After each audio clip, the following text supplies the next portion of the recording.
Hi everyone, it's Tim here. So a couple of months ago, Gary from Gary Does Solar released a video about solar diverters and how they might not necessarily be financially worthwhile anymore based on the high export tariffs that you can now get.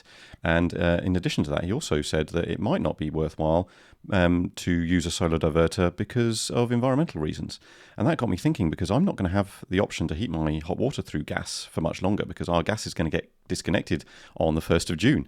So I was thinking, well, okay, what's the best way for me to heat my hot water using electrical methods to both minimize the cost and also the environmental impact? So that got me thinking about how I could go about working this out. So I found some data, and I want to show you that data now. So I went scouring around the internet to look for a good source of data for the UK national grid to see if I could find something that would tell me what the typical carbon intensity was, and also the generation mix at different times of the day, so half hourly, and at different times of the year. And I did find a good source, which I'll link to in the description. And then what I did was I averaged it up into the different months in the year across the different half-hour periods during the day. And that's what's shown in this chart. It's a bit messy, so don't worry, I'm going to move to a much simpler chart in a minute. But I just want to show you a few quick things on here. So what I've done is I've plotted the typical carbon intensity of a gas boiler running at 90%. In order to heat your hot water, for example, shown in that thick yellow line near the top there.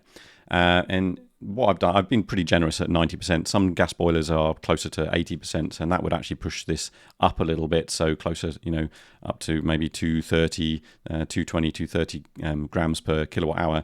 But a typical gas boiler at 90% is just above 200. I think it's like 205, something like that, grams per kilowatt hour for heating your hot water.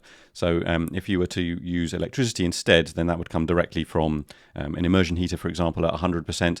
Or if you had a heat pump, then you could actually get a 3-to-1 efficiency boiler heat pump, which would actually mean that you're using much less electricity. But let's assume, for the sake of argument, that your alternatives were either to use a gas boiler or an immersion heater running off of a solar diverter, for example, or just a simple timer which you could set up to heat your hot water on a schedule. So keep that in mind, that yellow bar there. And in addition, what I've done is I've also added the Octopus Flux off-peak period here in blue from 2 until 5 in the morning, and the Octopus Flux peak period, which is this pink area here, which is from 4 until 7 p.m. in the evening. And I'll show you why I've got those on here later, but with the proper prices, because this chart was already far too busy to add any more lines to it. So I just put them as blocks for now. But in the next chart, I'll show you the actual prices, and that'll be a little bit more interesting. But you can see all of the individual months here are scattered around. It's a little bit crazy. So what I actually did in the white here is average all of those together, and this gives you the typical average annual carbon intensity of the UK national grid for each half hour during the day. And you can see that typically during the overnight period, the carbon intensity is a bit lower than during the day, and then you get this big peak up here in the early evening, and that's down to just the demand on the grid. Basically, you have to add more generation into the mix, and by doing that, you usually have to do that using fossil fuels like gas and coal, and that has a higher carbon intensity, and that's what pushes up the carbon intensity as the demand goes up. So typically speaking, what you find is also that the price is highly correlated to the carbon intensity, because the cheap forms of generation are things like solar and wind, and the more expensive forms of generation are things like gas and coal. And that means that the more gas and coal you have on the grid, the higher the price. And that's why you have this correlation between price and carbon intensity. So one thing I found interesting is that the average carbon intensity of this white line here, you see, is actually a little bit past the peak of the Octopus Flux period. Now, I found that interesting. I don't know quite why they've done that. Maybe there's a good reason for why they've made it a little bit earlier in the day. Maybe it's because it's targeted at people with solar, and typically you're still generating a little bit of solar, in the early evening. So maybe that's why they've done it. But yeah, I'm not really sure. If it was purely to cover the highest chunk of the the carbon intensity, then I would expect them to have pushed it from maybe 5 until 8, or even 6 until 9 maybe. But I don't know, maybe there's a good reason. Maybe someone from Octopus can get in touch and let me know why they've chosen that particular period from 4 till 7. But there you go. So anyway, This chart's too busy. Let's move on to a more interesting chart where I've summarized into seasons, which I think is a little bit more intuitive and easier to understand. Okay, so this is the same chart, but now summarized into seasons instead of months, and you can see that it's a lot simpler. And so that's enabled me to add in the flux tariff lines here instead of just having the bars that cover those blocks. And you can see what I've done is the winter months from October to March. I've just taken sort of what I would consider an approximate split between winter and summer, as October to March is in the blue line, and then for the summer months, April to September, I've summarized in the orange line there. And this white line is the same as the one from the previous chart, so that's just the overall annual average. And again, I've left the gas boiler line on here for comparison. But you can now see that we've got the Octopus Flux import rate here. Dips down to the off-peak period from 2 till 5, goes back up to the day rate, and then you've got this peak period from 4 until 7 in the evening, and then it drops back down to the standard day rate. And the same pattern happens with the export rate, but obviously it dips a lot lower, and then in the peak, you've got this, I think that the peak export is something in the region of 35 pence, where compared to the import rate of about 32 pence, something like that. And for comparison, the import rate during the off-peak period is, I think, 19.7 pence for me, whereas the export rate during the day is about 21 pence, 21 and a bit pence, something like that. And then the export rate, the import rate during the peak period is about 45 pence, something like that. So you want to avoid importing anything there and do all of your importing during the off-peak period. That's the whole point of Flux. That's why it's shaped the way it is.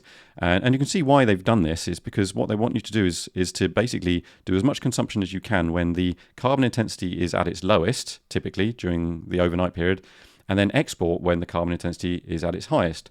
Or rather, not quite, because as I said, I think the peak period should be a little bit later in the evening, in particular in the summer. So what I've done with the data is I've accounted for the clock change. Hopefully I've done it properly, but it does appear that the peak for the summer is actually significantly later in the evening than it is in the winter. So I'm wondering why Octopus have chosen to put their peak period here instead of a little bit later. So I don't know. We shall see. Maybe there's a good reason for it.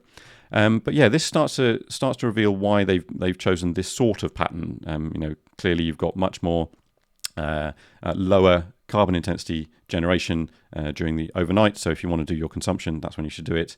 And when the carbon intensity peaks during the early evening, that's when they want you to export, excess solar or energy that's stored in your battery to help support the grid and help to pull down that high carbon intensity peak a little bit. Because when you're exporting, that means that a power station doesn't need to provide that power instead. So usually that would be from coal or gas, for example, and it means that you're helping to reduce the carbon intensity of the grid. So if you've got Flux and you're doing this particular strategy of charging your batteries overnight and then exporting it during this peak period, you're actually helping to reduce the overall carbon intensity of the grid. So you can feel good about that, as well as making a little bit of money, which I think is quite nice. But this means that also there's some interesting things going on here between winter and summer. So you can see that actually over the overnight period for summer, the carbon intensity is surprisingly higher than it is during the early afternoon. From midday through to about 2 or 3 o'clock in the afternoon. I'll show you why I think that's the case in a little bit. But over the winter, overnight, you can see that it has significantly lower carbon intensity than it does for the summer months, which is really interesting. And again, I'll show you why I think that's the case in a little bit. But if you were planning to use a solar diverter to heat your hot water, you could think in the summer, maybe actually a good strategy would be to wait until, the afternoon period here from about 12 o'clock through to maybe 3 o'clock, when the carbon intensity is typically at its lowest. Maybe that is something you could consider to use a solar diverter to heat your hot water during that period. Certainly you don't want to be using your solar diverter to heat your hot water during the early morning, and absolutely definitely not during the early evening. But if you were able to time it, and I'm not sure actually you can, so I've got an eddy, and I don't think you can set it up so that you can only look for excess solar during a particular time. I think that would be a really useful feature to add to solar diverters. Because it means you could actually time it so that you could do your heating of your hot water when the carbon intensity of the grid is typically at its lowest down here.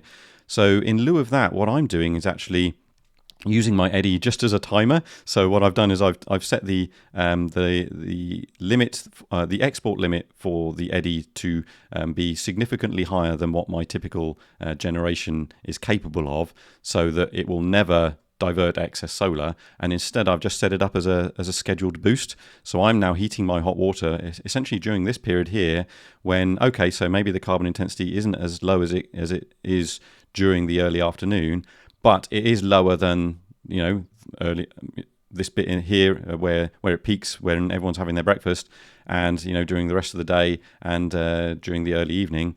So I'm essentially guaranteeing that I'm heating my hot water at a lower carbon intensity than a gas boiler, at the expense of then potentially not being able to divert excess solar during this low carbon intensity period here.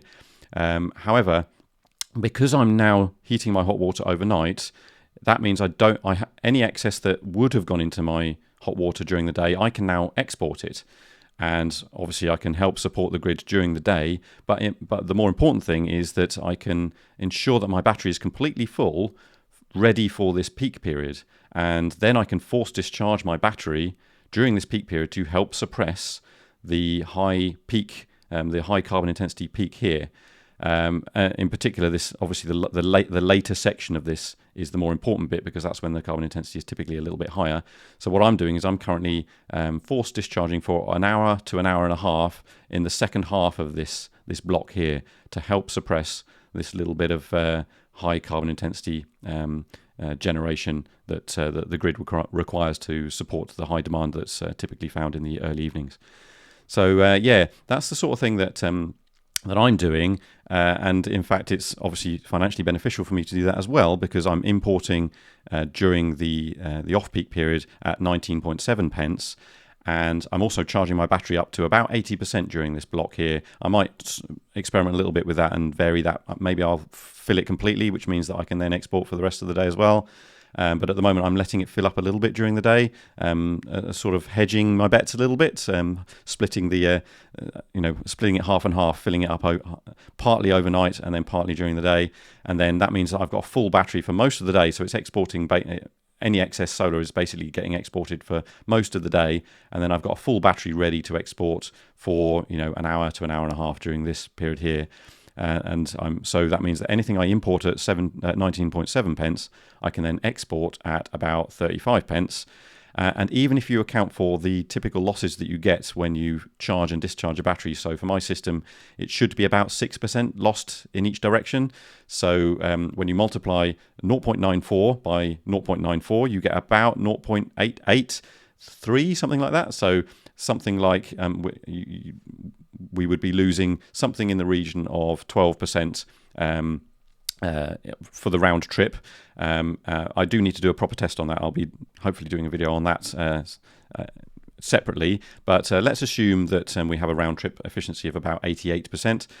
Even accounting for those losses, that means I'm still having a significantly higher price for the electricity I'm exporting compared to the electricity I'm importing during the overnight period here. So the difference between 19.7 and 35 pence, even accounting for that loss of 12%, is still financially beneficial. And of course, I am slightly helping to reduce the carbon intensity of the grid. So both of those things I think are worthwhile.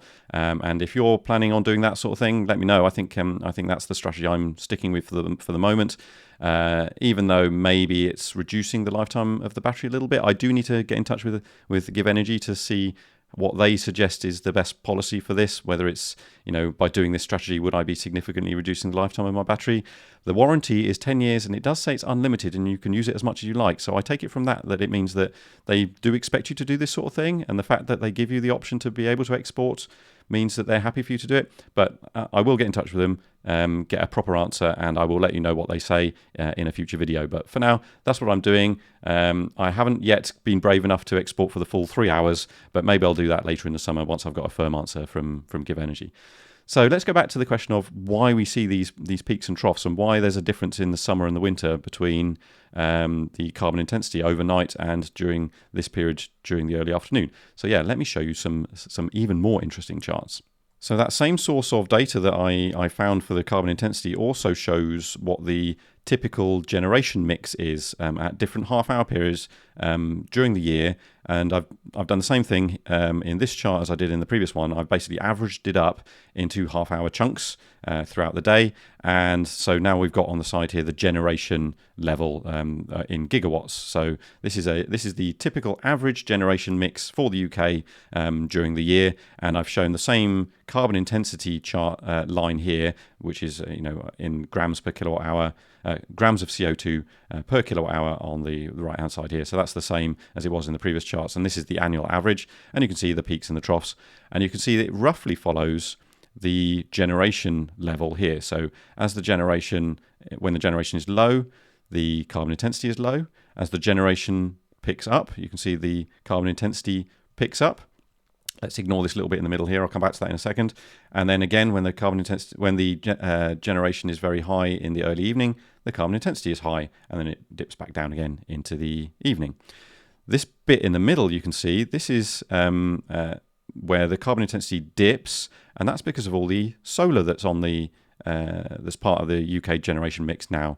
And this will continue to increase over time, which means that hopefully this carbon intensity dip here will get more and more pronounced, and it will start getting pulled even further down as more and more solar gets added to the UK generation mix. But the other thing I want to show you is this really interesting little bump here, which is actually storage. So this will be very large battery facilities, or maybe pump storage, things like that, where when there's excess generation overnight, for example, if we've got a really windy night overnight, you can charge up batteries or use pump storage to pump water up a big hill, and then you can store that during the day and then let that all out onto the grid when the peak demand happens in the early evening. And that's that little bump here, and that will also help to pull down the overall carbon intensity of the grid. Now I can see this getting significantly bigger over the next decade or so as more storage gets added to the grid to take advantage of more and more wind getting added, for example, or more solar getting added. This bump will start to get bigger, and hopefully that will then start pulling down the carbon intensity peak in the early evening. So that'll be interesting to see over the next few years. But yeah, I'll keep an eye on that, and maybe in a few years' time I'll redo this chart and I'll do a comparison to see how things have changed. But now what I want to do is, rather than show you the whole year on average, let's split that back into those two broad seasons, the summer and the winter seasons that I showed you in the other chart, and see how they compare to each other. So what I want you to do is keep in mind this block here of wind and this bump here of solar. Now let's look at the winter generation first. So this is the equivalent chart but for winter, and you can see now the chunk of wind is significantly bigger. So let me flip back to the overall average for the year, and you can see that's the typical amount of wind. And in the winter, now you can see hopefully that that has increased significantly. But also there's a lot less solar than there was compared to the annual average. So if I go back to the annual average, you can see that's the level we're talking about for the annual average, and now that's shrunk down as you would expect, because obviously it's not as sunny in the winter, but it's a lot windier in the winter, in particular in the UK. This is what we're talking about here. Now that means in the winter, when overnight, when there's loads and loads of wind, that's why we've got this really low carbon intensity for the winter period overnight, because there's a good chunk of wind and not a lot of gas is required to keep things going. But that does also mean that because we've got less solar during the peak of the day, actually we don't get quite such a low dip compared to the summer. So let me show you what the summer looks like. Now we're talking, we've got this huge chunk of solar, and that's what's pulled down the carbon intensity in the middle of the day compared to what it is in the winter. So let me flip back to the winter. You can see the carbon intensity up here, and then down in the summer. In the summer, it gets pulled right down because of all this extra solar. However, you'll notice that the wind chunk here is significantly less than it is in the winter. So let me flip back to the winter. Big chunk of wind during the winter. It's about half the size it is during the summer compared to the winter. Now that is why we have a much higher carbon intensity overnight in the summer compared to the winter, because we don't have as much wind, and that means we need a proportionally more gas to support the typical demand for overnight during during the summer months, and that is why the carbon intensity is a little bit, well, significantly higher than it is overnight in compared to the winter. So let me flip back to the winter again. This is the carbon intensity, average carbon intensity during the winter, and this is what the carbon intensity is during the summer overnight. So yeah, that's really interesting. And let's have another look over in this early afternoon period here in the summer. That's where the carbon intensity is, and in the winter it's much higher up here. And definitely the early evening is interesting, because even in the summer you still get this really big peak regardless, because all of the sun has disappeared by 7 or 8 o'clock in the evening, but we still don't have a load of wind, and we still have high demand, which means we need loads more gas, and that's why the peak in the summer is particularly high in the early evenings. So there you go. Hopefully that's been interesting to you. I found all this very fascinating, and I'm going to be watching this, I think, over the next few years to see how this changes. Just for reference, I've averaged over the last 3 years, by the way, so this will gradually change. The UK's carbon intensity is gradually getting lower and lower because of the increasing wind and increasing solar. So eventually, this portion of gas will get shrunk further and further and further. And actually, let me go back to the winter one. This, in particular, in the winter, this bump of storage, I think, is going to get bigger and bigger and bigger, because there's going to be more wind. And when there's more wind, we can store more of that, hopefully, and then use that to support this peak in the winter. And hopefully that will suppress this peak. So it's going to be really interesting to see how this changes over time. And maybe that means that the way we're currently operating, so for me, when I'm heating my hot water overnight and filling my battery, maybe things like flux won't be necessary anymore. Maybe the grid will naturally flatten out, and things like flux will change somewhat. So that's going to be really interesting to see. But as it stands right now, flux is working really well for us, and I'm quite happy to continue with the strategy of heating our hot water during the overnight period, which allows me to export for the rest of the day, and then export any excess that I've got in my battery during that peak in the evening. Let me know what your strategy is, if you're using flux to do something similar, or if you're doing something completely different. If you're worried about battery degradation, maybe you're not doing that. But yeah, as and when I get an answer from Give Energy about what the impact of force charging and discharging has on the battery, I will let you know. And so maybe that will help to clarify what your strategy might be in the future. So hopefully you found that interesting. I'm going to have plenty more videos like this with sort of nerdy spreadsheets and charts and things, but also some of the other stuff showing you how I'm getting on with operating my solar and battery system and my hot water and all that other stuff. I'm going to be doing a video about different options for heating your hot water coming up soon, I think, because I think there are some very interesting options out there now, and more than just heating using a solar diverter or an immersion heater or on a timer. So I'm very excited to talk about that sort of thing. This is something I've been researching for a little bit, and I think a lot of people could benefit from that as well. So yeah, that'll come up hopefully within the next couple of weeks, but plenty more as well. All sorts of videos, and I'll see you in the next one. Thank you for watching.